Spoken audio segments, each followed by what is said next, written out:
Hello, how's it going? Of course, I had to cough immediately as soon as it went live. I had to cough, set a pause. Look at who actually has the Read Your Library Readathon background on finally. Amazing. I finally went and found the graphics package to use, so yay. I don't know why I'm so coffee right now. But hello, welcome back.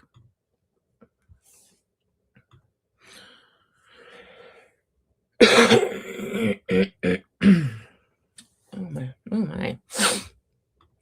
I just ate a Nutty Buddy bar, and for some reason that made me have to cough like a ton. So don't know why. We'll be right. So and of course it's when you can hear very distinctly. I might have to redo my bun. I haven't done anything to it since I saw you last, and it's not very structurally sound right now. All right, welcome back. How's it going? For me and let's see if I can. My girl Maggie. Come here, Maggie. Maggie, come here. Oh, you're gonna come closer. Can Mama pet you? Hi. Can I say hello to the people? Say hi, I'm a girl. My name's Maggie. I'm a good girl, and Mama ate a Nutty Buddy, so I had to be present because if just in case Mom felt like giving dogs chocolate, I had to be here. Right. Hi, good girl. Yeah. So she just hanging out. Yep, go lay down, please. All right. Tonight. Reminder, recap of the day. We read Spooky Lakes, the picture book.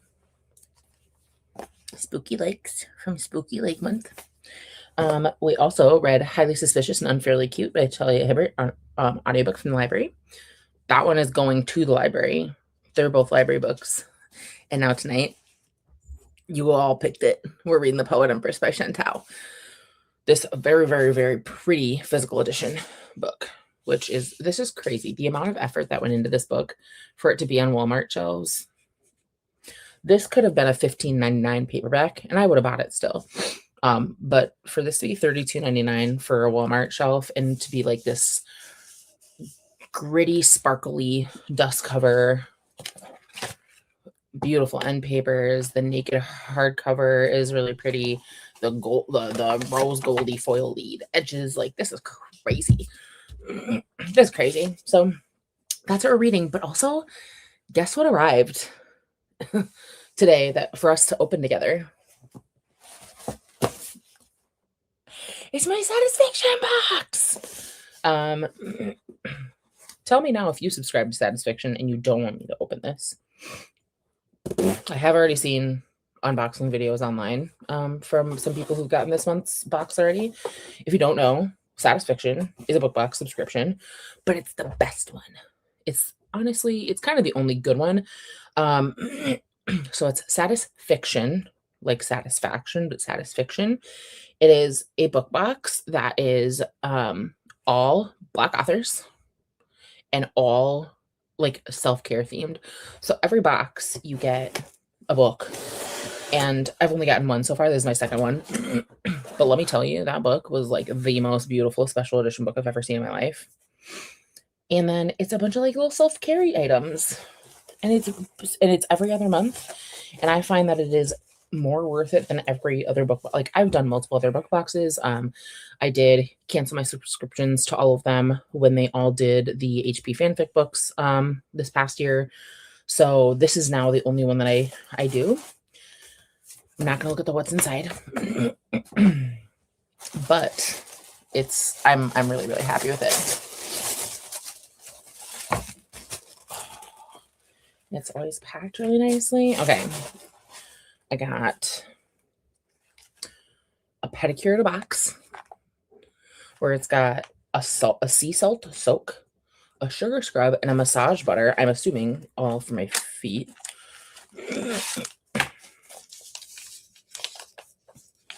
Bunch of different things. If I could get my husband to do this, that'd be great. I kind of doubt that he will, but and it's like vitamin recharge, so it's got vitamin C, and it's, you know, vitamins are good for you. That's cute. I like that a lot. We got a shower steamer, a citrus mint shower steamer. My husband loves shower steamers a lot, so I love getting them because he uses them for like every shower. Excuse me one second. I need to do like a really big cough so I'm not just like constantly clearing my throat in y'all's faces. A couple of sheet masks. There are always a couple of sheet masks, and they're different every time. And I am open to being corrected on this, but usually these are all from like small local brands, which I really appreciate. A hyaluronic acid rescue repair serum. Oh, and it's also all vegan, all cruelty free. I like that. Well, open. Yeah. Little serum. It's cuter to look at that in the box that it comes in. And then there's always a candle, and it's like a candle specific. It's like a Satisfaction box candle. So it's like branded Satisfaction. This one is called Fantasy, and it is amber, cypress, and music. Oh, that's good. They're all woodwick candles, and also it's a really good candle. Like it doesn't burn very quickly, so it lasts a really long time. And I'm a person who's very picky on scents. Like I find a lot of scents too overwhelming, like too heavy-handed, and I like that. All right. If you are getting the Satisfaction box and you have not already been spoiled, look away for a minute. Turn or mute yourself because I'm going to show you what it is. I did see a spoiler video already. Everything comes really well wrapped, which is good news, I suppose. All right. Also, every single book always comes with a signed book plate and a matching bookmark that matches the special cover of the book. Oh, this is pretty. January, last month's book was When Blood Meets Earth by E.A. Noble. And I actually have a video that I'm about to post of it because it was phenomenal. Oh my God. Get with it. I'm glad it came plastic wrapped because this did arrive today and I had no idea that it was coming because USPS didn't tell me, and it sat outside in the rain all day. So I'm so glad that the book was plastic wrapped because this cardboard's a little damp. It is a super special copy of Blood Moon by Brittany S. Lewis. Look at that. It is the super square edges, which I love. On the back is an illustration with some wolves. It says, "Everything is a sign, everything is a warning." That's so pretty. The front has like this haunted-y looking wood with like a big red moon that is bleeding into the forest. Sprayed edges, digitally printed edges. Oh, okay, that's really nice. Wow. We have a monochrome foil cover. I also really appreciate that, like, their end papers, they don't usually do like a scene, but they do custom art to do foiling for the end papers, which is, I think, is really cool. It just looks really nice. Oh, and there's different, every chapter header is like a really cool illustration. That is beautiful. And then there is a page overlay that I don't know where it goes, but we're going to toss it in there for safety. That is really, really, really pretty. Yay. So very, very happy about this. And then, yeah, the bookmark matches that back cover. Does say Blood Moon on it. And a little signature. Because we love a signed book. It's never a requirement, but it's very nice to have. Yeah, and I have to stress the quality of Satis Fiction's books, because this feel like opening this up, this is a well-constructed book. There's nothing that feels flimsy or floppy or anything, which is just sometimes kind of a rarity. So I'll pack this back up.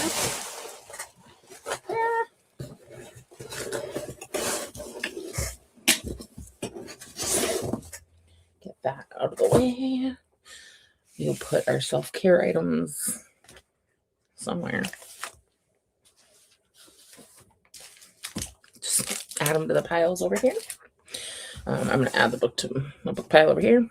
And yeah, so it does clarify like where everything is from, all the different small businesses that I bought from, and I love that. So highly recommend Satis Fiction. There's always a little thank you card from Julie.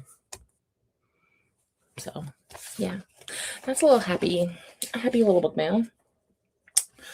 On last night's sprint, we opened book mail. This sprint, we're opening book mail. Maybe I always have to sprint at night, because maybe I'll always have book mail. Wouldn't that be something amazing? All right. We have also something to open together from Spirit City.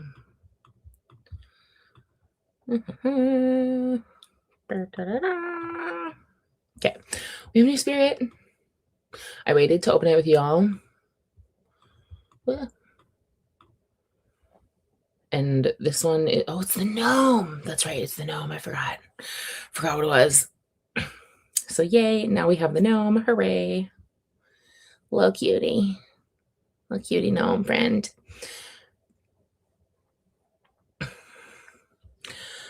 So I'll just go search for the next one when we're ready to start here. But let's go ahead and go through some comments first. I'm going to adjust the background thing so that Read Your Library Readathon is always in front. All right. Ashley says, a long time no see. Yeah, it's been about 3 hours. I did sleep that entire 3 hours so that I'm well rested. And now I don't feel like I'm going to fall asleep in the middle of reading anymore, which is great. And then friends, when we are about half an hour to ending, or maybe like when we start our last sprint, I'm absolutely going to pop a gummy. So we'll see how that last chatty bit goes. It's going to be wild, probably. Jesse says, welcome back. Welcome back to you. Welcome back to you. Jesse says, I'm being smothered by a neocat. Good. Maggie did decide to leave me alone. So she's like, oh, you're done having a snack? I'm gone. I don't need to be here. Look who showed up. Hi, Adya. We missed you. Ashley says, oh, puppers. Yeah. I sometime tonight, because it's only 8:00 right now, but sometime in the next, I'm gonna guess, an hour and a half, we're gonna have a little pit bull puppy boy. He's gonna come in looking all sleepy, wagging his little tail, and he's gonna be like, Mom, come to bed, because he does not like go to bed until I go to bed. Can he? Yeah, he can go in there. He can go lay down. He can sleep. He can cuddle with his dad. He'll come cry. Atia says, my man and I are listening to the audiobook of The Plotters by Unsu Kim, translated and set in another country. Perfect. That sounds like some Herkyed prompts to me. But that's awesome. Also, that's very cute that y'all are listening to a book together. Just text my husband and be like, hey, You really want to do something cute? Tell him. Just see like Allie being like, what time is it today? Tonight? I don't know. Because this will be like 12 hours of sprints for the day with these. So what is satisfaction? Yeah, amazing book box. Highly recommend. It's just I said this in the video that I haven't posted yet, opening my first satisfaction box. It feels like everything that went into this box went into this box with intention. And I feel like that's like one of the highest compliments I can give something, is that it feels like they put a lot of intention into it. So I'm just a big fan. Here's a question. This book plate is a square. Do I put it on this page and cover up the binder publisher name, or do I put it on this dedication page? Because there's room for it. Where do I put it? Let me know. Obviously, I have to put the book plate in immediately. Also, the book plate borders match the cover of the book. Just a lot of little details that your girl appreciates. Glenda says, hello, Allie and everyone. Hello, Glenda. And Mela is tucked in with the kiddos and popcorn. They're smothering you. Perfect. Would you have it any other way? Be honest. Hello to Jamie. Welcome back. And a gnome. You know me. I think that's how you say it. Jamie says, still listening to Woodworking Now at 73%. Also going through my books for a book for Battle of the Bands prompt. I forgot I needed to fill a little share. What's the prompt? I mean, obviously, you got options, but still. Glenda says, I'm at 94% in the Star Seekers. Yeah, got an hour and 6 minutes left, getting a little closer to finishing. Oh, you can do that. Not only can you do that tonight, you can do that on the first sprint. I'll make the first sprint an hour and 6 minutes for you. Mel says, I definitely wouldn't have it any other way. I missed my gremlins, and they're very cute gremlins. So I think they're adorable. All right. So let's pull up Spirit City. I will fix the overlay on this shortly. I'm going to make this. Oh, what are you doing? Okay. I'll make this an hour and 6 minutes so Glenda can get a little ways through. Let's go find another spirit to go locate. So I have to have a waxolotl in the corner of the greenhouse. Do I just be doing stuff in the greenhouse with waxolotl, maybe? So let's go. Oh my gosh, and look at the little... I also didn't go get the colors for the puppy yet. I don't really love the yellow one. I like this one. Gotta get pink. And this one looks like a teddy bear. All right, let's go put on waxolotl. My purple boy. Oh, this I do like that. This really fits my garden's vibe. Also, this one does too, though. But this one matches my outfit better. All right, and then we will go. Oh, he sits in the little. He sits in here. Oh, that's cute. And it will be repotting. And sure enough, we got that. I also probably, do I have sounds on? Yeah, I have soothing wind on. We don't need to have that on. Perfect. And he's just going to read. Beautiful. All right. Perfect. Let's see. Jamie says her prompt is, I need to pick a book featuring a villain origin story. That's cool. Love that. Ashley says you need to be in the greenhouse with waxolotl repotting. Waxolotl is very cute. Here's the thing. This is true. This is my beef with some of the Pokemon too. I like that when they're cute on their own without being an inanimate object. I don't know what I've got against the fact that this is a candle. I would have just liked a weird axolotl that looks a little different than a normal axolotl. It's like when there's a Pokemon called Vanillish that is literally an ice cream cone. It is an ice cream cone. That's it. And I don't like it. it look, when they got to, like, 680 Pokemon, they got lazy for a while. There's also one called Lampet, and it looks like a lamp. So, there's several of these that I'm just like, "Mm, am I a bit like, we coulda done just a cutie spider, didn't have to be knitting." Um, yeah, it didn't have to be gaming ears, I don't know. I don't know. So, why is this one ramen? Well, now it's not ramen, but because I have it on ghosty mode, but why are you ramen? That's 700s. That's sixth generation Pokemon bullshit. So I'm very prejudiced against them for some reason. We'll go back to Axolotl so we can do this. Okay, cool. Um, Jamie says my favorite Waxalotl is still the green Ninja Turtles one. I honestly did not realize that there was a Ninja Turtle one. Probably because I didn't probably look at the green one. Oh, hot shit. That's really cute. I do like that. I'll buy that too. Clearly, I'm very good at spending dollars. Ashley says, yeah, the candle is odd. Glenda says, I'll start reading the Townsend Family Recipe for Disaster by Shonda Robertson for the circulation desk or Asada in autobiography for reference desk. You got options. Jesse says, nobody likes Vanillish. Vanillish was 5th gen black and white. Yes, 5th gen. Whatever the numbers of the Pokedex numbers in the 700s, those are the ones I don't like. Ashley says, I don't like the 3 eyes on the cat. Why can't we just have a cat? I have no problem with them having features that are odd.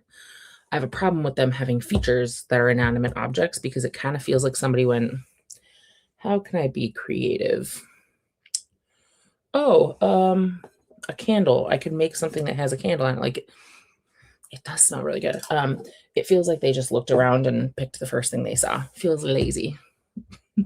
Could I come up with something better? No, that's besides the point. So we're going to go ahead and get started. We're going to do an hour and 6 minutes. So glad I can finish your book. And I will see you guys at the end of the sprint. Bye.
All right, welcome back, everybody.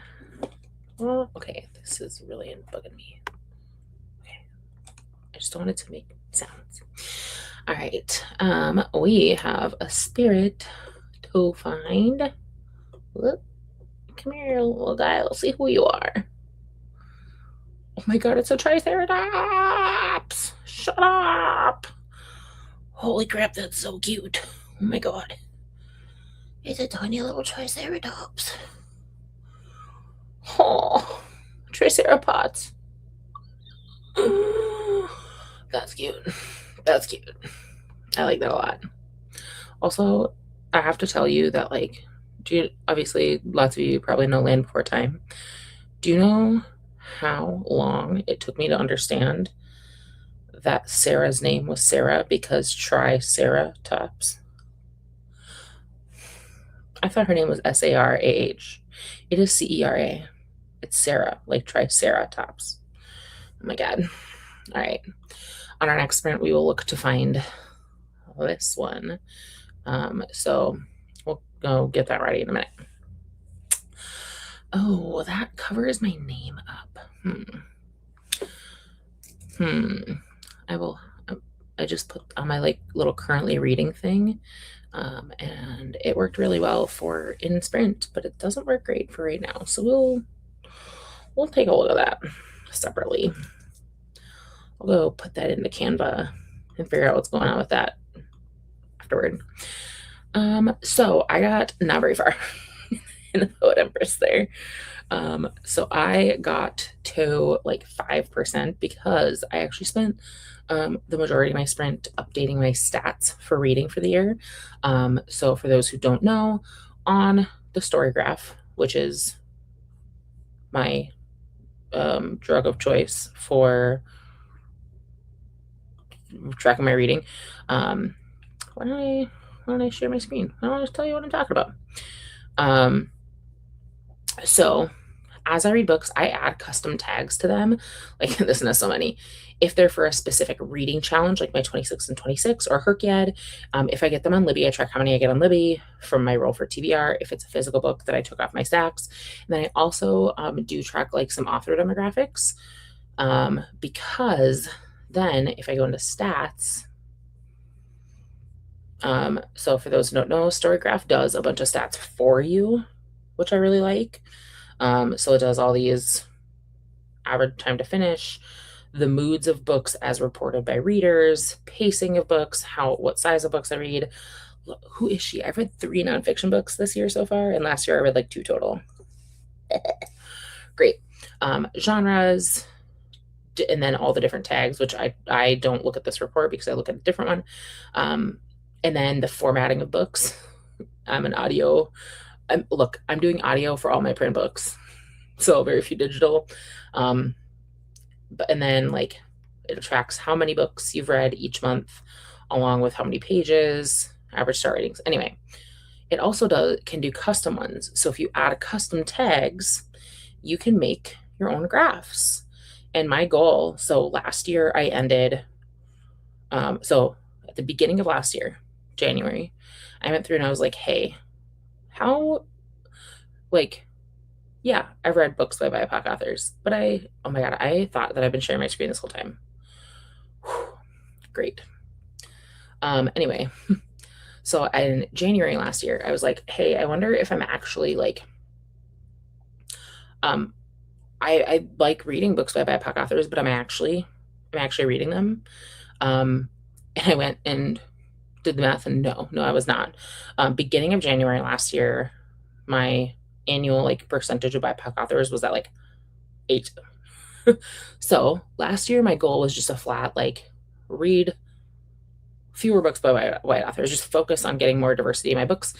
So this year, I would like to double that percentage because so at the end of, oh my God, January 2025 is when I did that initial analysis. End of 2025, I ended at 26% non-white authors. And so this year, my goal is to be at 50% non-white authors. And so far, we're doing it. I did not intend for this slice of the pie to actually be white. I don't know how that happened. So anyway, I love Storygraph. I love stats. I personally believe that, like, if you don't know what your numbers are, then you can't take steps to correct them. Like, legitimately, beginning of January 2025, I thought to myself, like, hey, yeah, I read diverse authors. I genuinely thought that I did, because I did read books by non-white authors. I did read books by queer authors, by disabled authors. I do have like graphs for those too. But when I actually looked at the numbers, it's crazy how, um, just straight up, how many more books are being featured by publishers, by influencers, etc., that are by white authors. And so, yeah, doing this has really helped me just be really intentional. And this is not to say that, like, if I have a choice between two books, I'm going to pick the non-white author. Nope.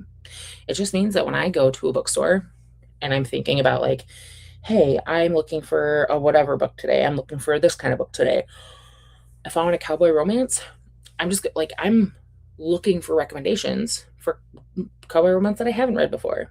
Leonie Taylor, This Ain't Our First Rodeo, that's on the shelf.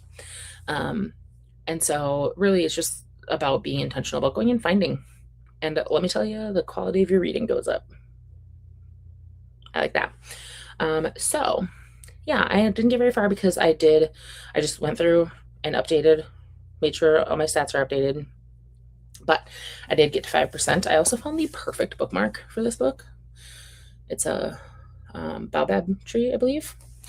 This bookmark is actually one that I got from like a book boxy type of situation. But in the Poet Empress, there's a red dragon that serves the emperor that sits above the palace. And look at this bookmark. A red dragon sits above the palace. Perfect. Oh my gosh. It's exactly what I need. And then it's a little tree that sticks out. So perfect. All right. Let's see where y'all ended up. Oh my God. There's a lot of comments in here. Christina hopped in. Hello, Christina. Had an unplanned nap and missed the switchover. That's totally fine. I also had a nap. It was planned, but I did nap. Remember to hydrate, feed yourself, check your lunch, take your meds, stretch, show some love to that like button, and also make sure you subscribe. That'd be so cute. But also playlists, so that you know when you come back, how to find who's sprinting, because I believe our next sprints will be Coda at 6 p.m. Central tomorrow, 7 p.m. Eastern. Jean says, you probably needed the nap, Christina, with all the excitement over the last couple of days. Absolutely. You guys have had a busy couple of days with birthday stuff. And Glenda says hello to Christina, and Jane is here. Hello, how are you? Hello, happy evening. And Kelly joined. How is it going, Kelly? Kelly is still making her way through The Bone Shard Emperor by Andrea Stewart. I know that you've been having a good time reading that one so far. Glenda says hello to Kelly. Kiana's here. Hello. I'm trying not to be too loud. My husband's sleeping downstairs, so I'm whispering. Hello, Kiana. How are you? Christina's like, very true, Jean. Probably needed it. And hello, Kelly. Again, don't want to yell. Christy says, oh my God, I just saw the tiniest claw and then the head, so cute. And the bald eagle nest cam, there's a little eaglet hatching. And apparently their names are Jackie and Shadow. Cute. Ken says hello to Christina, Kelly, Glenda, me. I got to 65% in Ballad of Songbirds and Snakes. Amazing. I have to read Sunrise on the Reaping, and I'm just trying to decide if I should reread Ballad of Songbirds and Snakes first. I'm not gonna lie, I don't think I have it in me to do a full reread of all the Hunger Games before getting into Sunrise on the Reaping, so I am also considering doing like a YouTube recap video. Like just going and watching recap videos to be ready for Sunrise. Jamie says I got to 78% of my book with about an hour left at my current speed. Perfect, because our next sprint will be 1 hour, and that's exactly what you will need. Love that for you. Mel says I'm 147 pages into the Bell Jar. Damn, Mel did some work this sprint. And hello, Kelly Gal. Kelly says he's adorable. And I got to page 209 of 546 in the Bone Shard Emperor. Nice. Mel says hello to Jane and Kiana. Kelly says, Ashley, ooh, you're getting so close. Ashley got to 94% in the Enchanted Greenhouse. Amazing. And updated my book spreadsheet too. Kelly says hello to Mel Millie. And yeah, Ashley is so close to the end. Are you going to read the additionals? The next one, I guess, because the Enchanted Greenhouse is the second one, I suppose. Are you liking it, Ashley? We love both and can't wait for book 3, Sea of Charms. Yeah. And did you request Sea of Charms on NetGalley so that you can just roll straight into it? That's the question. Jamie says, I should do custom tags to track my NetGalley, owned, and library breakdown. That's where my issues are with my reading. I have lots of books and arcs, but get easily distracted by other books. Yeah, I love, like, Storygraph also has an owned feature. So you can actually go, it lists out different editions of books. So like, actually, the Blood Moon that I just got from Satisfaction Box, I already own a copy of the deluxe edition of Blood Moon, but I also own this one. I will be keeping both. Probably. I haven't read it yet. When I read it, I anticipate loving it, and I'll keep them both. And on Storygraph, you can go to the listings for both, and you can mark them as owned, and it keeps track of what you own, including multiple editions. So I can do that also for things that I own on audio, and do for audio copies too, for paperback, hardcover, etc. And so you can use the owned feature for stuff that you actually own. And then I use tags for NetGalley and library. I do have tags for arcs. That's a good reminder that I should add. I do have the Poet Empress as a NetGalley arc too. So that's a good reminder that I should go and add that tag to it. But yeah, I use tags for everything. I do have a chart for NetGalley books read over time because, I gotta make sure that I'm reading them. Christina says, it is due out around my birthday for Sea of Charms. That's amazing. A little happy birthday to you. Also, I just want to add that tag to the Poet Empress, and like all I'm seeing is all of the other people that I follow who have read the book. Atia, from Taylor, all 5 stars. So great. Candace says hello to Mel. Ashley says, love that bookmark. Yay. And Christina, yes, I love these books. You're gonna meet Sarah Beth Thirst in June. That's amazing. Oh, that's very cool. And I'm assuming get things signed. Jamie says, I have a cool foreign name bias, so if an author has a foreign sounding name, I am more interested. Not sure what my race stats are as a result, but I love a good world lit novel. I just like if their name sounds cool. That's how I do my March Madness bracket. Gonzaga, they're gonna win. They have a Z in their name. That's 10 points in Scrabble. Yeah, for me, I'm finding that like the more that I have intentionally diversified my TBR shelf in the way that I buy books, the more the better books I'm getting. Like my average star rating has gone up 100, like absolutely. And I'm reading a lot fewer books that are like, I can't even remember what happens in that. Like sometimes, especially with contemporary romance, there are some books that are kind of forgettable in a way. Like there's a formula that they follow. And so there are books that I've completely forgotten within the last year or two. And I'm finding that I'm reading a lot less books that happens to. So it's all good. And hello to Kelly. And Paco's here. Hello, how are you? How's the new job going? What are you reading tonight? What are you doing? Jean says, I'm going to go work on a draft of my play for my homework for my creative writing class. Ooh, what's the play about? Tell us about it. And Paco says, how's it going? It's going good. We're almost at hour 10 of sprinting today. But I've missed you all. I'm so happy, and I won't be able to sprint again for 2 full weeks. So I am very happy that I get to do long sprints today. And hello to Paco from Glenda. Ashley says, how late am I sprinting tonight? I put myself on the calendar from 8 to 12 Central. So around midnight, we'll basically just continue on with sprints, and wherever, like, if we start a sprint at like 11:15, I'll go until 12:15 just so we can do a full sprint. So yeah, midnight-ish Central. Midnight-ish. Hello to Paco from Christina, and from Jean, and from Mel. And then, oh yeah, it is really cool that Ashley is going to meet Sarah Beth Thirst. And Ashley already got approved for Sea of Charms and NetGalley. Very excited. That is awesome. Jane says, going to be reading The Storm Sister by Lucinda Riley. Excellent. And currently at 75% in. And hello to Jane. Kelly says, hi, Jamie. Paco says, work is going good, just learning lots of things. Yeah. It's so crazy that, like, starting a new job as an adult, I didn't anticipate when I was, like, in school and stuff.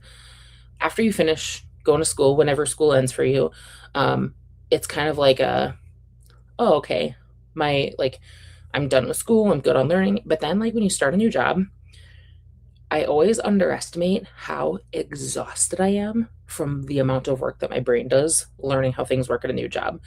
And, like, the first couple days at a new job are always like, watch these HR videos, make sure you do your paperwork. But you're also meeting a bunch of people, figuring out where a bunch of stuff is going, whatever. And it is so tiring. Like, I'm like, and I work a desk job. This is my activity, but it's crazy. It's crazy how tiring it is. Jamie says, I have one book I got simply because it will be fun to put the author name in the chat, and Nicole Sprint sometime this year. Rajiv Balasubramaniam, how I think you say that. That will be fun to make Nicole say it. That's so mean, but it's so funny. So, Rajiv Balasubramanian. Easy.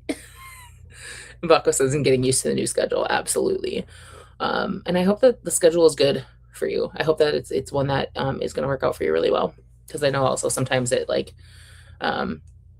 schedule changes, are hard in general. But then also, my sister got her new job. She's a nurse. And she has the best schedule I've ever seen of any job schedule I've ever seen. She works like 3 days, then has 9 days off. Her 3 days are long. She works 12-hour shifts. But, like, she works for 3 days and then has 9 days completely off. That's crazy. I'm so jealous. Ashley says, I've learned more on the job than I ever did in school, to be honest. I am a person who, like, do I like book learning? Yeah. I like the types of things that I learn in book learning. I hate school structures. I'm not cut out for school.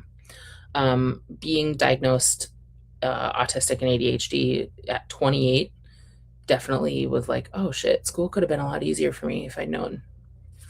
Damn. So yeah, learning on the job is much better for me. Yeah, love it, Jamie. Need to clip that on. She says, people underestimate how mentally and physically taxing a desk job can be because the mental part takes a toll on your body. Yeah. It's definitely like, there are some days where I'll be like, oh, I'm so tired. Like, work was exhausting today. And it'll be like, well, yeah, but you just sat there. And I'm like, okay, but I was doing mental gymnastics all day or dealing with people who are infuriating. The other day at work, how do I say this in a way that will obscure? Okay, my job, I'm a solutions engineer. Engineering, not and I'm in software. It doesn't mean that I do code. I engineer solutions, meaning I come up with ideas for how solutions will work. That's my job. And when I'm selling my services, I partner with the software company to sell. They are selling their software product. I am selling my company's services to set up that software. So there's a solutions engineer, me, and then there's usually also a solutions engineer on the software company's side. And the other day, I was working with another person at the software company, and he was like, and I'm certified in the software. I've been working in the software for 10 years. I'm very good at my job, and I am very good at working with the software. And the customer that we were both talking to is like, hey, can the software do this? And my camera's off. I'm muted, and I'm like, to myself, I'm like, it definitely can't do that. This is actually a big complaint that we get. And when we get this question, I have to figure out how do I work around this, because it can't do that. And on the call, this other dude goes, Yep. No, you can't just tell somebody you can do something they can't do. You can't do that. And so I call a little meeting with their team and our team, not the customer, just their team. I'm like, hey, you can't tell the customer this. You can't. And on that call, my coworker, I'm the idea person. He's the sales dude. He jumped on. He's like, hey, like when we were on the phone with the customer, when that person said, yes, the software system can do this, my coworker, who's excellent, jumped on and then was like, oh, and in this situation, this is how we've usually done it. Like we usually work around this way. He's trying to like save face because we want the customer to know that the software can't do it out of the box and we have to customize it for them and they will have to pay for that customization. We don't want that to be a surprise later on. We don't like surprising people with extra money they have to pay. Anyway, so we have an internal meeting and I'm like, hey, don't tell the customer wrong things. Because if you tell the customer something, like if you lie and say the system can do this, and then later they find out it can't, they feel lied to. They feel like they can't trust us and they feel like it was a bait and switch. Like we said something just to get them to buy it. And that's not good for anybody. That's not a good way to do business.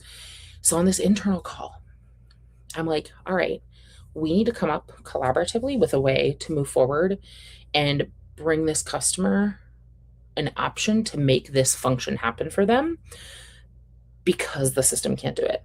And this dude says, oh, I have an idea for how we can do it.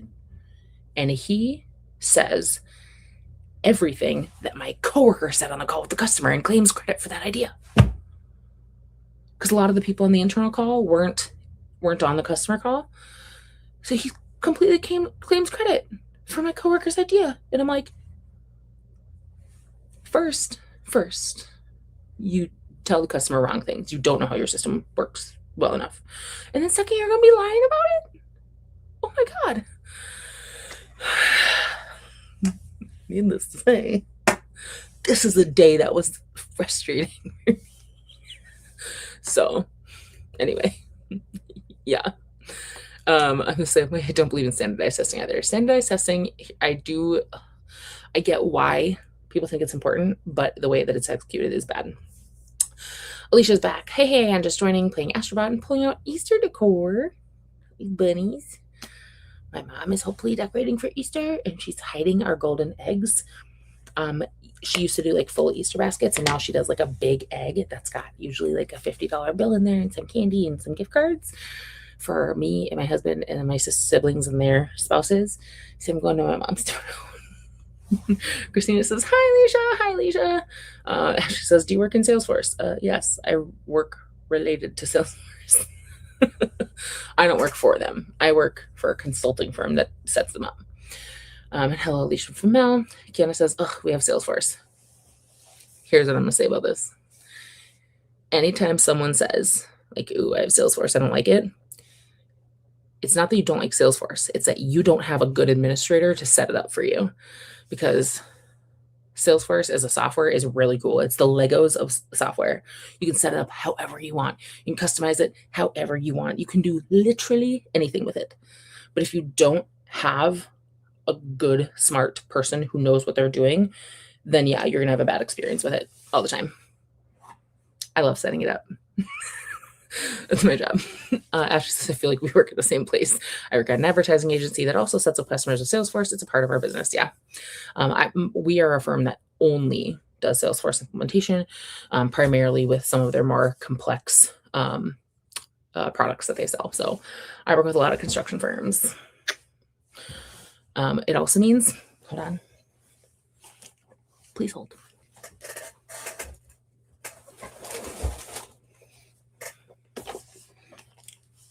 It also means that the merch for my company is like Carhartt utility totes. I'm not going to show you the other side because it's got stuff on it, but our merch is literally Carhartt bags to put tools and stuff in because our customers are a lot of construction-y firms, a lot of like home services firms. I hate when someone lies to the customer. Like, I've been in retail for a very, very long time. I've been in like customer service and direct customer facing sales for a very, very long time. And the idea of like bending the truth to get the sale is crazy. Like, all they're gonna do is be more mad later. And if the customer has a recording of you lying to them to get the sale, then and they have that recorded, because every call for business purposes is recorded nowadays. If they can pull up that recording, then 4 months down the line, they can be like, "Hey, we just found out that you lied to us. Here's the recording of you lying to us. That's a breach of contract." Like, no, don't lie to people. And Christine says there are no standardized children. True. So the way that standardized tests are executed are don't take any of that into account. I like the idea of milestoning and understanding where children are at to make sure that we can make adjustments and serve them better. It's really hard to adjust curriculum if you don't know where kids are at, but standardized testing is one size fits all, and that doesn't work at all. Alicia says hello to everybody. 100% Christina. Alicia says, this is what my husband uses for his job. Salesforce, he sells garbage trucks. Yeah. Salesforce, as the name implies, is used to help you sell. It's called a CRM system, customer relationship management. It is a system used to help you log and track stuff related to your customer relationships between you and your customer, your sales, your service, all the things you do with them. Jean says, I love when men in meetings repeat what I say, and it's an awesome idea. When I said it moments ago, it was not feasible. And here's the thing. Both of the people I'm talking about are dudes. My coworker dude, he's the one who said it on the customer call and was like, hey, we've done this before. You can trust us with this. Here's how we executed it. Like, this is not just an idea. This is a thing that we do, that we are specialized at. Here's how we do it. And then on this internal call, this other dude is just like, oh yeah, so I think that we could do it this way. My guy, that's how we did it. That's how we do it. What are you doing? Christina says, let's test our arbitrary. Anyway, some people test really well, some don't, and some make designs on little bubble paper and ace. If I were a teacher, I gotta tell you that I would absolutely make my Scantrons be some sort of design. Spell something, who knows? Yeah, great merch. Thank you. Look, they get a little Carhartt tote. It's got little tumblers for coffee cups. It's got pens, koozies.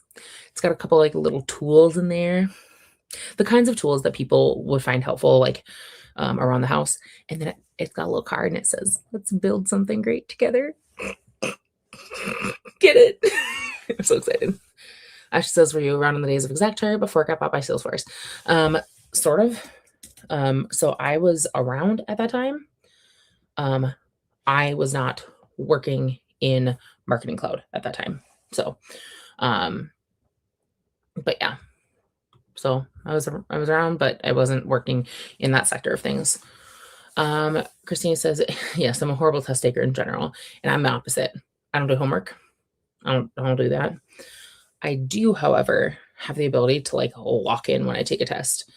I got a 31 on my ACT. I didn't study. And also the ACT is crazy. In the math section, all of the answers to the math section of the ACT are in the words of questions. It's like one question will say, hey, which mathematical theorem helps you determine this kind of angle?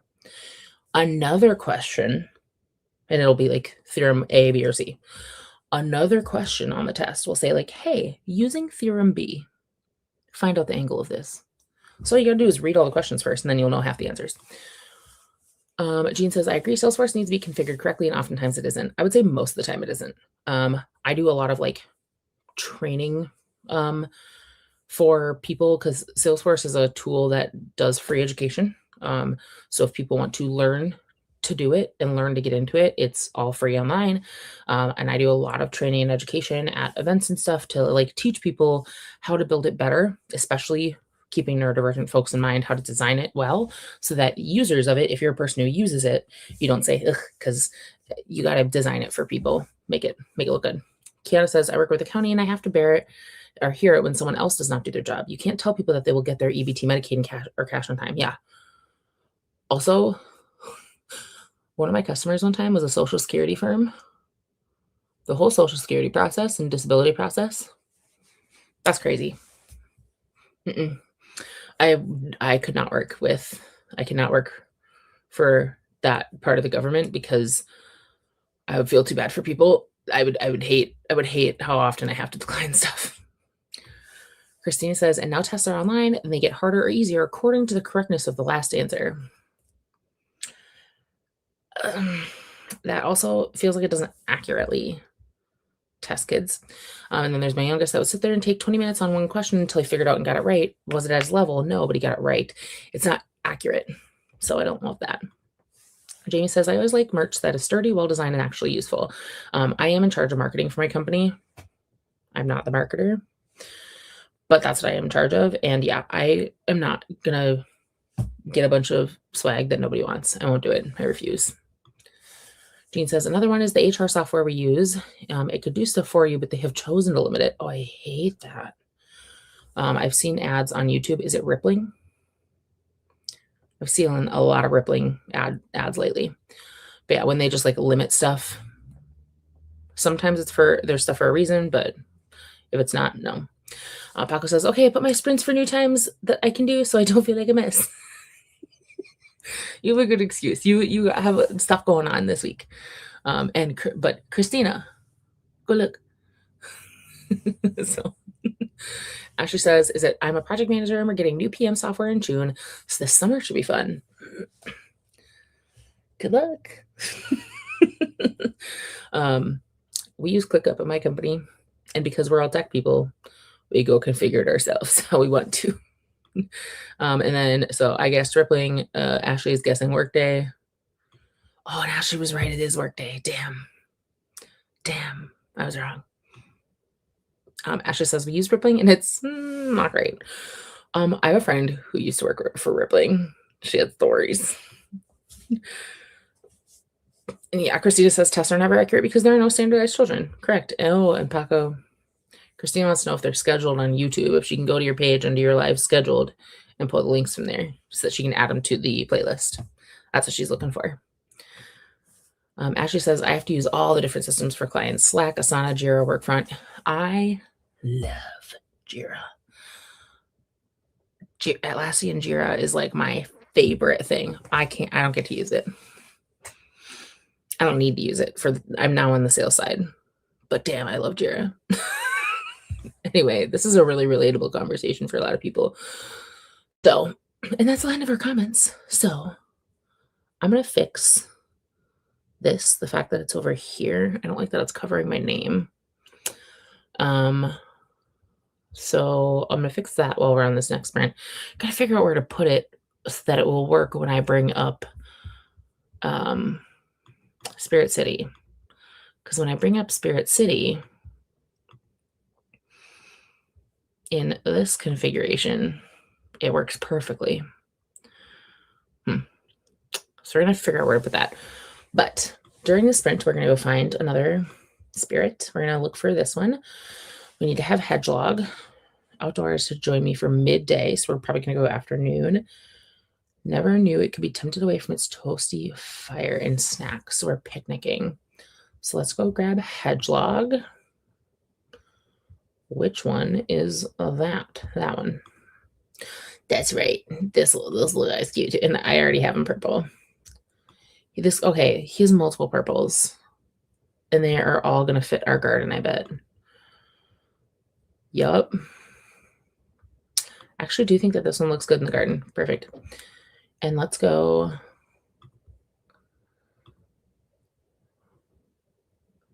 Is there one that's like eating? In the gazebo, maybe? There's sipping.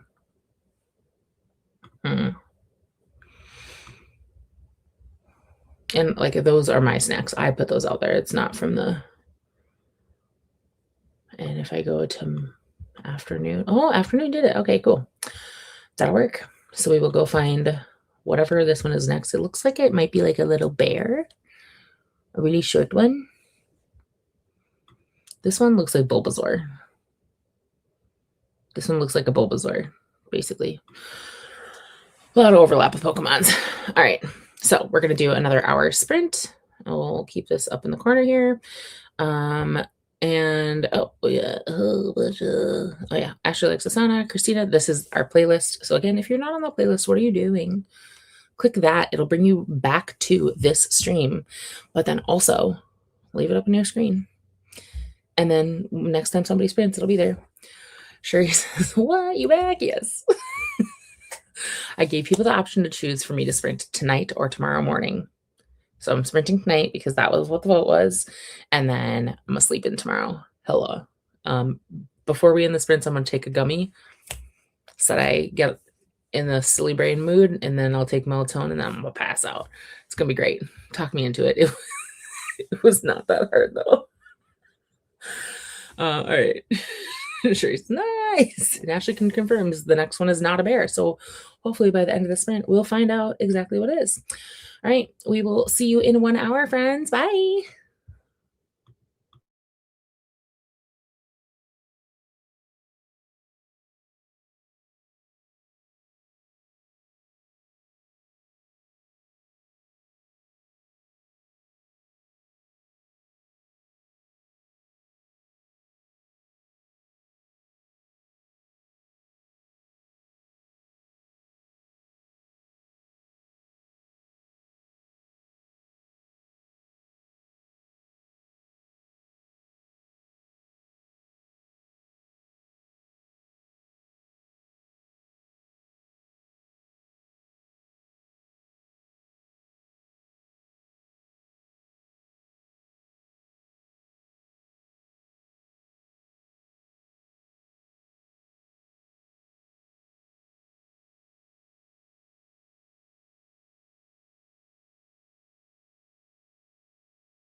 All right, hello, welcome back.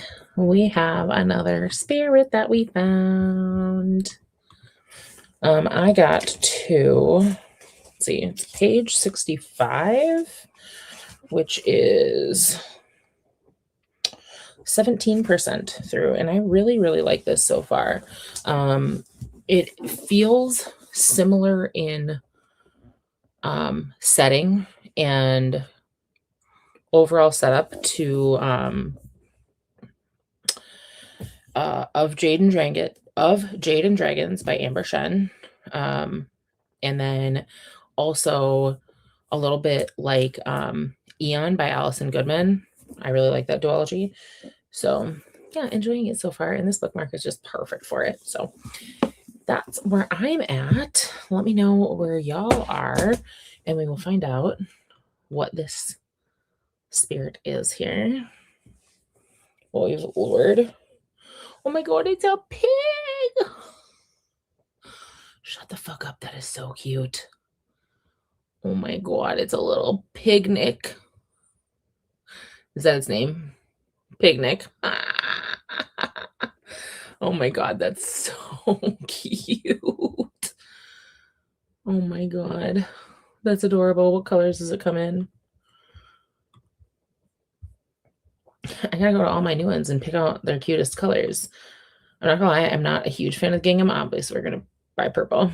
Okay, we got a little rainbow. I do like the rainbow. A little black one. You're cute. A little blue one and a little green and brown one with little spots on his eye. Oh, you're cute too. Oh, we heard about colors for you. What about the Triceratops? Who are so cute. I like these two. You look like a strawberry. Well, lots of leaves. Adorable. Adorable. Obviously, we're going back to the cow. Obviously. No question. All right. Let's pop this back up. Perfect. And now we're moved over to the side. So that works. Sweet. So yeah, I'm just reading now. I did make myself a little bit of like super late dinner. I reheated some pasta that I made earlier this week. So yeah. And then where do we leave off? We left off with Glenda saying hello to Sherry. Kiana says they made it to 72%. Amazing. So like, depending on how quickly you read, you could like one more sprint could do it for you. Tate's here. Hello, how are you? Hi, I'm not sure how long I'll be here. Just got home from Passover dinner and I'm exhausted. Oh, happy Passover. But wanted to read a bit. That's a good call. That's a really good call. I'm glad to see you here. Christina says, I added sprints to the playlist. So if you have pulled the playlist up, just refresh it at some point. No rush because there's not a sprint after mine tonight. But basically leaving that playlist open in a tab, just make sure that whenever somebody starts sprinting, you're automatically on it and viewing, which is great. Jamie says, I just watched BookTube that sprint, working on training the algorithm to show me more of BookTube. Yes.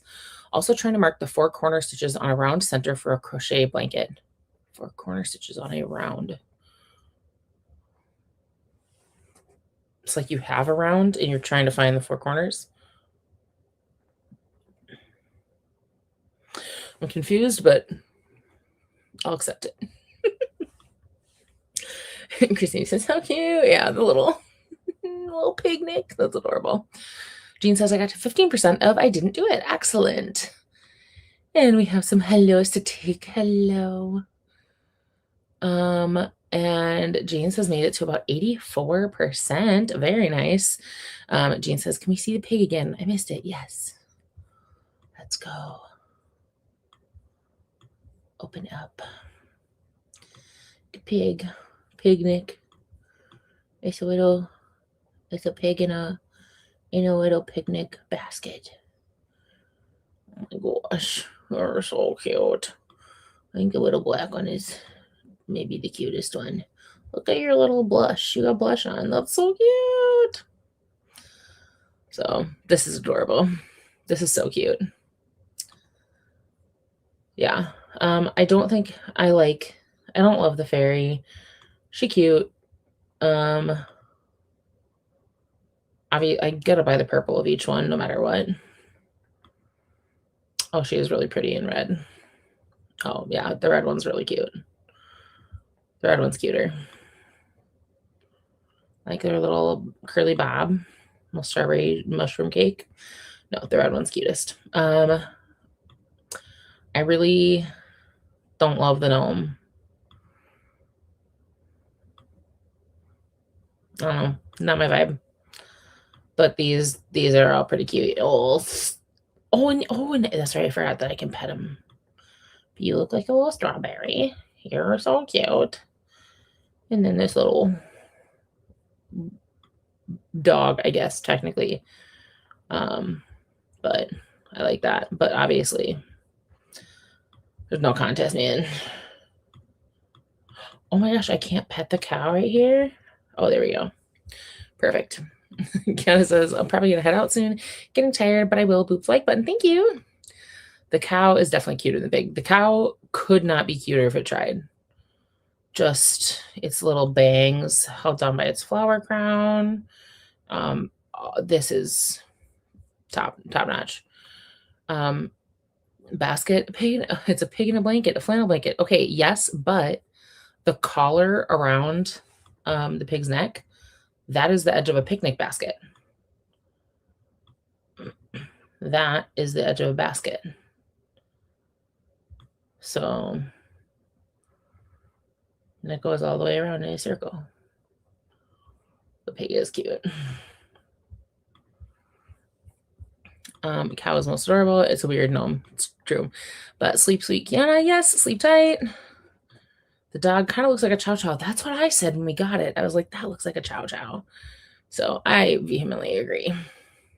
And then, oh, I did not see that. Yeah, I mean, it's probably a basket blanket. It's probably both, to be honest. These creatures do not follow laws of real life logic.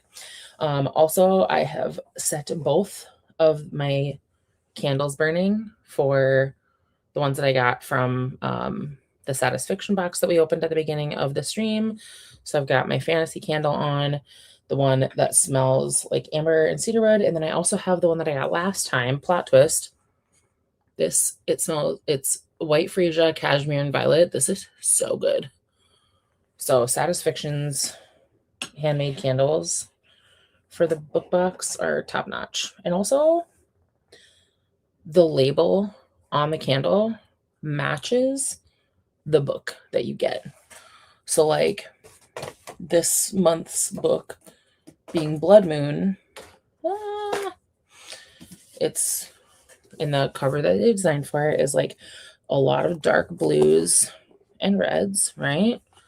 Then the little, here, I'll just glue you over for a sec. The label for it is also like that. So I like that it matches. It's very on theme. If you're looking for a book box, please consider Satisfaction. It's every other month. There's just a lot of care and intention put behind it, and I really enjoy it. Use my little taser to light that. Let's see. Mel is 197 pages into the bell jar. You are cruising tonight. Picnic pig. Yeah, picnic. And Mel says, I just can't get over how cute the purple cow is. First and foremost, purple everything. Clearly, that's the theme of my whole garden situation. That's cute, Christina. Yeah. I was a Yogi fan back in the day. Love my picnic baskets. Although Boo Boo was my fave. I don't know what that is. I was not a Yogi Bear person. I don't know anything about that. So, well, if we're gonna leave this up, I might as well change it back so that this is on this side. Perfect. So we're gonna do one more sprint tonight. Did I figure out the orange flower? No. There's nothing that I can do for it. That makes me a little bit mad, to be honest. For those who don't know what I'm talking about right here. In the garden, section 2 specifically, there's this ledge with some flowers on it, and there are 2 spots of yellow flowers. These ones are the same color as here, and I picked color 3. These ones are the same color as here, which is color 1. But these two yellow dudes, like, these yellows, I can't change them, and it pisses me off. Like, you can't do anything about that. Yellow does not fit the vibe here. There's no yellows in section 1. If I do section 4, so this back corner, does it do the same thing? Yes, there's yellow ones back there too. What the hell, man? I'm not about it. But that's my veggie side. And no, it's not. So I don't know. But we just will zoom in and we won't see that. So Boo Boo was Yogi's little sidekick. All right. Yeah, I don't know anything about that. So we're gonna do one more sprint. And we are going to be trying to find this Bulbasaur looking thing. You know what? It looks like a cross between the Pokemon Bulbasaur and Ladybug. Or whatever the first evolution of Ladybug was, if Ladybug is the second one. All right. I'm happy to see my plants are growing nicely. My neighbors swear the streak of sunny weather has been drying out their soil, but mine looks nice and rich, making veggies grow extra fast. So we want to be gardening veggies, theoretically, in the morning, potentially. I don't think there's any sounds that are going to be associated with this. But we need to be harvesting veggies, watering. Oh my God, my cow helps. Oh, that's so cute. No. Do I need to be in the greenhouse? That's not veggies. That's not veggies. That's not veggie. Okay, so it's probably gardening. We've already done regular gardening. What could it be? Sunny weather, drying out their soil, but mine looks nice and rich, making some veggies grow extra fast.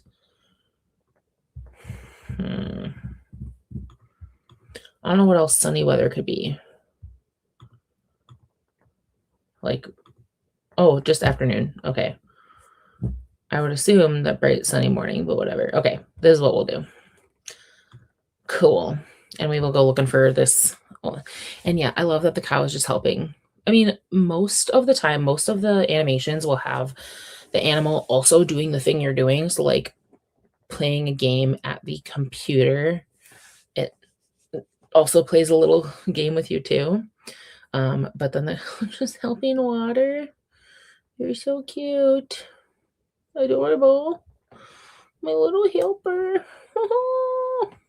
So I love that. Yeah, I love how the cow is just helping. Christina says it was a great cartoon, but basically teaching kids not to feed the bears, but with a funny bear. The kid's like, probably not the best way. That's fair.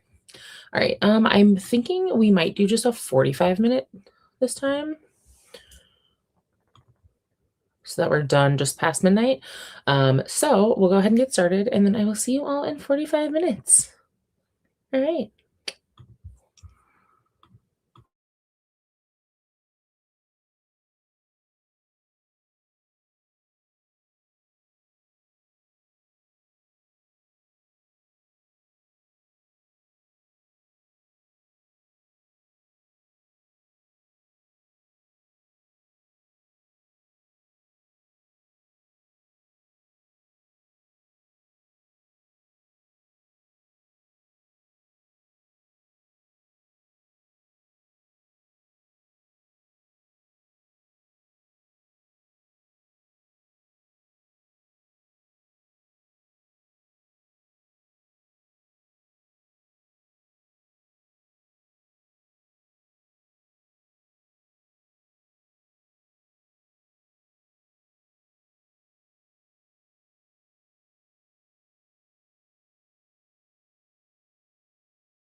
All right, welcome back. We did not finish summoning this spirit in time. We'll leave it rolling here just while we finish up. Oh, I don't want that. While we finish up our last little chatty bit here, and if it manages to find it, then we'll go take a look at what spirit it is. But I got to 31% in the Poet Empress. It's really, really good so far. I'm a really big fan of the way that the setting is matching the themes really nicely. It takes place during a fictitious historical dynasty, very much in a Eastern Asian setting. And what I really like about it is that I think a lot of books that are set in like historical Chinese dynasty settings, a lot of them pay a lot of attention to the delicacy and beauty that like a lot of dynasties of years past have had, etc. So like thinking about the opulence and luxury, thinking about how mannerisms and everything are really delicate, etc. But what I'm really, really liking about this so far is that it's really juxtaposing that delicacy and that beauty with the amount of violence that was also present, that I think a lot of books ignore in favor of feeling more romantic. This is a romantasy. It's published by Bramble, which is a Tor imprint that does focus on romance. So it is a romantic it's theoretically supposed to be. Like Bramble publishes stuff that has romance in it somewhere, but it is much more of a fantasy. And so I really, really like that the setting, it feels more realistic, even though it is in a world that is there's magic, and magic doesn't exist, unfortunately. So yeah, it's really good so far. I also like it, just it has a lot of darker themes, and I think I haven't read a lot of books that are inspired by Eastern Asian historical settings and mythology and legend that have that darkness to them. So I'm really excited to see that. So yeah, I'm enjoying it. It's good. Christina asks, did you take your meds? Are you hydrating? Are you stretching? Do all those things. Jane says, I'll take my meds during the break, sort of. And this is our break, but it's also our last break because your girl's gonna go to bed. Mel says, I finished the bell jar. I need to sit on my thoughts for a bit before I review it. I should sleep, but I kind of want to read the first chapter of Immortal Dark first, so I think that's what I'll do. That's an idea. I think the Poet Empress is one that I think I'm going to like want to be reading with my eyes and ears. I'm currently immersive reading it. And I think like normally when I'm immersive reading, I will often, like when I go to bed, I'll just like do some audio. But I really like, I want to be reading with my eyes too, because there are a lot of words that are not super familiar to me, but then also there's a lot of, I'm not going to say political machination, but there are just a lot of details that I'm really enjoying. And so I really want to like get them. So I think instead of going to bed and listening to that on audio, what I might do, let's take a look at the audios that I've got. Audios on Libby that I currently have. Okay. Oh my gosh. The ones that are going to be due soonest are Circe by Madeline Miller, and then The Library of Amerlin by Kaylin Josephson. Let's see. The Library of Amerlin is a brilliant con artist and secretive librarian collide in an enchanting adult fantasy packed with twists, tricks, slow burn, romantic tension, and magical creatures. This character used to be a masterful con artist, choosing her target, building trust, judging the precise moment to make her move. Now she's working off a lengthy prison sentence, by hunting dangerous magical creatures on behalf of a fanatical kingdom. Past catches up with her when someone arrives at her camp from a deal her freedom in exchange for infiltrating and destabilizing the magical institution meant to protect these kingdoms. So that one's going to be much more like fantasy, action packed. And then Circe by Madeline Miller is a retelling of the goddess Circe, sorceress from the Odyssey. Both of those are ones that I'm going to want to read with my eyeballs, you guys. So the other option that I've got that I could listen to for bed is, I have such piles of books. So many piles and piles. Is Witch You Would by Leah Amador. This is my favorite color title for the bingo board. I have this one on audio, and it's a fluffy romance. So it's a really good audiobook candidate. So I may just make that my like bedtime audio too. We'll see. We shall see. So yeah, I want to, because I want to do something as I fall asleep, but I don't necessarily.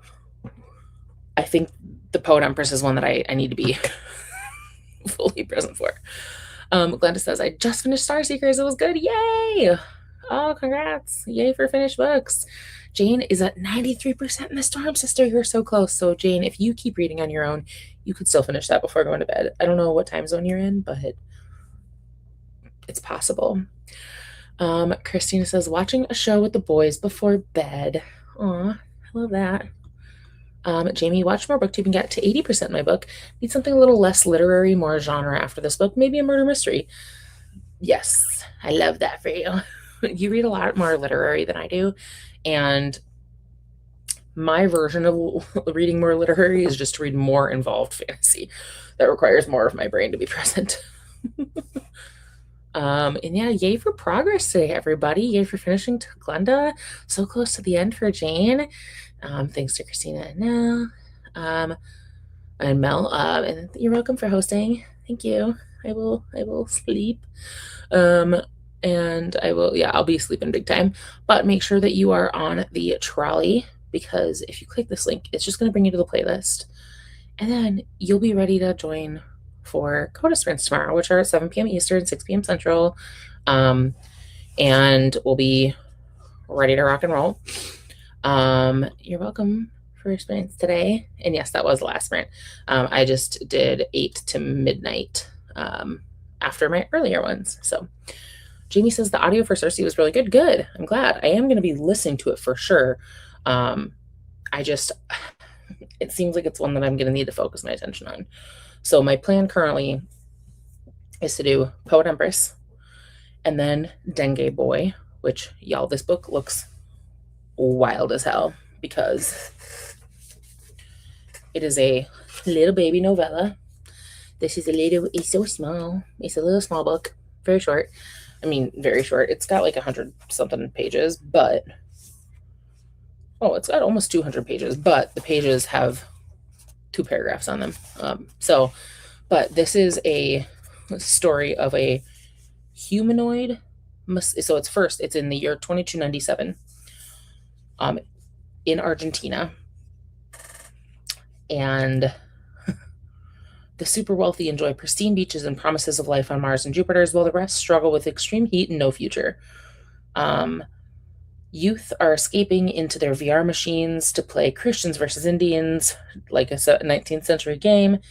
And against this backdrop of massive and inevitable social environmental crisis, meet Dengue Boy, a humanoid virus-carrying mosquito whose monstrous appearance makes him cannon fodder for his classmates. It's a mosquito boy trying to fit in at school. That's what this book is about. In a hyper-dystopian setting. So, an experience at summer camp helps Dengue Boy come to a shocking realization, not only about his, or rather her, identity, but also about how fragile this global rule of the powerful few really is. So it's also, Dengue Boy is theoretically a trans character. So these are the 2 that I have to read for my bingo that's due on April 12th. And then I will get into Circe and what's the other one I just said? whatever other one I just said I had on Libby too. Library of Amarilyn. So basically after these two, I'm going in the order of what's due on Libby soonest. So that's the order that I'll go in. Jean says, I need a fluffy romance. Yeah, I got 65% in Hate Me, Take Me by Laura Bishop. I think you'd like this. Ooh, I'll write that down quick. It's all Hate Me, Take Me, Laura Bishop. Thank you. Allie is my next prince in 2 weeks. Yeah, I'm real busy. Next week, I'm so excited. On Saturday, it is my students' sections tournament, so it's a really big time for them. And so it's deciding who goes to state. I'm really excited. And then on Sunday next week, I am going to my local bookstore that this bingo is for to hand in my bingo sheet, and it's their 2-year anniversary of their store opening, so they have a whole bunch of special stuff going on. So I'm gonna go into the shop. Then there's a romance book fair at one of my favorite breweries in the Twin Cities. A bunch of the authors that I love are going, and there are a couple of them who I've placed different orders with them that I have to pick up. So I'm gonna see all my author friends, hang out at the brewery all day, and then after the romance book fair is done at that brewery, my local Minnesota Bookstagram group is meeting up, and I miss all my friends. So I get to see all my bookish friends and do book stuff all day. I'm so excited. So yes, my next prince will be on the 18th. Yes. Jane says I should probably go and get ready for bed anyways. Yeah. Remember starting at 8 a.m. Eastern on the 18th. It's 24-hour Dewey's Readathon. Excellent. And I will be sprinting for 8 hours that day, I think. So that's a great opportunity to sprint hop. I love that. Glenda says, happy Easter, happy Easter, happy Easter. See some of you on someone's sprints tomorrow. Take care and good night. And yes, my next sprints will be on the 18th. And then Jamie says, I'm Ace and I'm sure just quit all that sex stuff and focus on everything else falls on deaf ears for these characters. And it is getting harder to care. Not sure what to call this flavor of burnout. Yeah, I get that. I'm trying to think of what term I would use for it, but it's almost like a forced kind of apathy. You don't want to feel apathetic about it, but at the same time, the effort that it takes to continue to have that pathos involved is so great that you can't keep that momentum up, if that makes sense. And then Jane says happy Easter as well.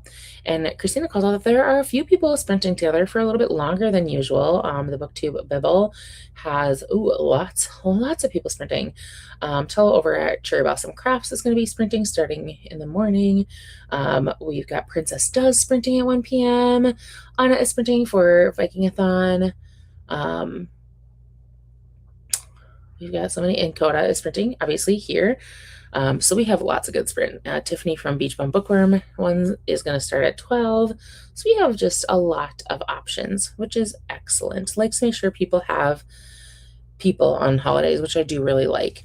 If I wasn't going to my mom's house, I would be sprinting more.